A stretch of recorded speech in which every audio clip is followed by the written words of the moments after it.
నా పేరు జ్ఞానేందర్ సార్. ఇట్లా నా పేరు జ్ఞానేందర్ సార్. ఇట్లా మా అక్కను కూడా వేధిస్తాడు, టార్చర్ పెడుతుండు. మా అక్క నాకు చెప్పుకోలేదు. అయితే ఏమైందంటే మా అబ్బాయి మా ఇద్దరు పెద్ద మనుషులను తీసుకొచ్చి అడిగిచ్చిండు ఇంట్లో మా అమ్మతోటి. మేము ఇయ్యమని చెప్పినాం. మీది వేరే కులం, మాది వేరే కులం, మీకు మాకు వర్కౌట్ కాదు, నేను నీకు ఇయ్యం, నువ్వు మా ఇంటికి రాకంటే 2 రోజుల తర్వాత మళ్ళీ రోజు దాగి వచ్చి పొద్దుగాల వచ్చి ఈ బిడ్డను ఇవ్వకపోతే మా అమ్మతోటి నీ బిడ్డను ఇవ్వకపోతే మందు తాగేద్దా అని సీదా డబ్బా చూపెట్టి మూత తీసిండు సార్. అన్నం వల్లే మేము ఊళ్ళో సర్పంచ్కున్న ఇంకో మన నర్సానకు చెప్పి అన్న గిట్ల సంగతి అని చెప్పినాక ఏమైంది, అరే ఏదన్నా ఉంటే మీ అక్కని అడుగురా ఫస్ట్ అంటే అక్కని అడిగినాం. ఏది లేదు ఆలోచిస్తాను అక్క అన్నది. మళ్ళీ ఏం చేసినాం, అక్క చెప్పింది నేను హైదరాబాద్ పోతా అన్నది. గోరఖాన్ బస్ స్టాండ్కి పోయింది. ఈయన బైక్ వేసుకొని వెనుకనే ఫాలో అయ్యిండు. గోరఖాన్ బస్ స్టాండ్లో నడి బస్ స్టాండ్లో నువ్వు రాకపోతే మాది ఇప్పుడు మందు తీసుకొని తాగి చత్తా అన్నే నడి బస్ స్టాండ్లో ఆడదాన్ని అంటే ఎట్లుంటుంది సార్ బస్ స్టాండ్లో. వాడు సీదా అట్లా అన్నాడు.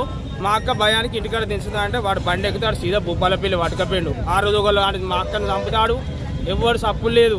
పోలీస్ స్టేషన్ పోతున్నాడు 10 నుంచి నైట్ 12 దాకా ఉంచిండ్రు. అట్లా కూడా సప్పు లేకుండా పిటిషన్ కూడా రాసుకుని బుక్లో రిజిస్టర్ ఇట్లా రాసిండ్రు, సప్పు లేకున్నారు.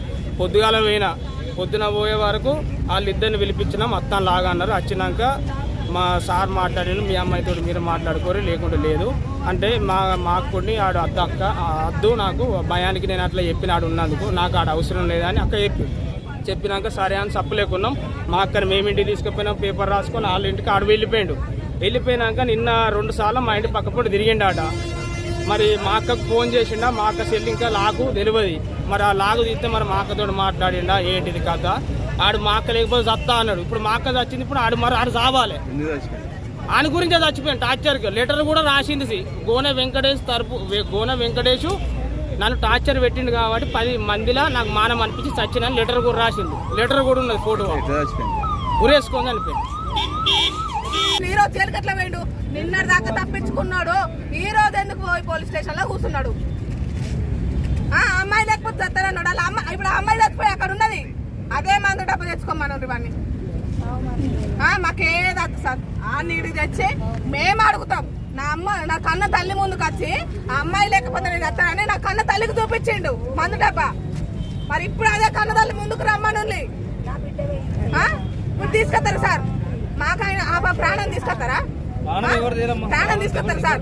మరి నిన్నటి దాకా ఆమె ఉన్న జాగాలలో పోయిండు. ఆమె ఎట్లున్నది చెప్పినా సరే సార్. వాడు ఈ రోజు ఉంటాడు, 4 రోజులకు పోయి తెచ్చుకుంటాడు. వాడు ఎంజాయ్ చేస్తాడు. వాడిని కాడు లంచాలు పెట్టుకుంటా వేసుకుంటాడు. మాదే మానం పోయింది, మా ప్రాణాలే పోయినాయి, అన్ని మాయే పోయినాయి. మాకు మనిషి లేనప్పుడు వాడు ఎందుకు ఉండాలి? దానికోసం చస్తాడు, ఆమె చచ్చిపోతాడని మా బాధ్యత ఎవరికి? మరి నా అమ్మ తల్లి చచ్చిపోతా అంటారు ఇప్పుడు ఆమె లేనందుకు.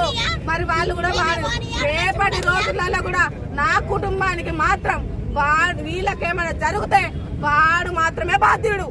నా కుటుంబం జోలికి ఏది అయినా, నా కుటుంబం కానీ, నా అమ్మ వాళ్ళు కానీ, నా అక్కగారి కుటుంబం కానీ, నా అక్క వాళ్ళ అత్తగారి కుటుంబాన్ని కానీ ఎలాంటి ఇబ్బందులు ఉన్నా వాడి బాధ్యతే.